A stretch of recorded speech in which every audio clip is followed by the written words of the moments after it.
After one of the most disappointing WrestleManias of all time in the year 2000, we get one of the best WrestleManias of all time in 2001. The Houston Astrodome was the home of WrestleMania 17, and it was cool to see WWE go back to stadium shows for WrestleManias as they packed out a huge audience for this mega main event between Stone Cold Steve Austin and The Rock for the WWE Championship. But what was even crazier about this event is that on the Go Home Raw was the big simulcast when WCW was purchased by WWE and Vince McMahon opened up Monday Nitro and WCW closed its doors. That happened a mere 6 days before WrestleMania 17 when WWE already had an amazing show lined up. This was a very, very crazy week in the business. WWE's use of Limp Bizkit's My Way in the build-up to this match is still the greatest pro wrestling video package of all time. At the very last minute, they added a no disqualification stipulation to this, which kind of raised some red flags, and WWE would go through with a very, very bad idea,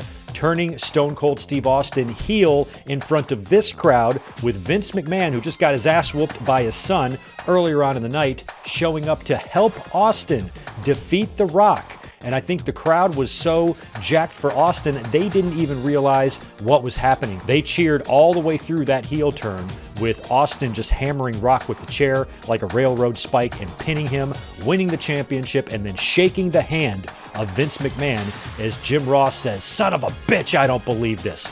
That was a great moment, great line, but in retrospect, I think the heel turn was a bad idea. This show was absolutely stacked. Shane McMahon and Vince McMahon was a terrific match. All kinds of fun.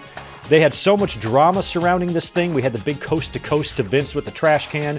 Trish Stratus is out there. Linda McMahon standing up out of the wheelchair and nut-shotting Vince McMahon. This match had everything, and Baby Boy Shane was victorious. Edge and Christian have fully adopted their heel personas, and they win yet again, this time in TLC 2, with some of the most memorable table bumps and spots of all time. Edge standing on the ladder and spearing Jeff Hardy off of the hook that holds the belts to the mat below, to an amazing crowd reaction. The way Edge sold it, it was incredible. We also had a really, really fun match between Triple H and The Undertaker. This match was all over the place. Motorhead played Triple H to the ring, and Undertaker keeping his WrestleMania streak alive. And since WCW literally closed its doors just a few days prior, WWE was able to bring in Bobby the Brain Heenan and Mean Gene Okerlund, who sat in for commentary on the really fun Gimmick Battle Royal, and of course, Sheiky Baby got the win in that.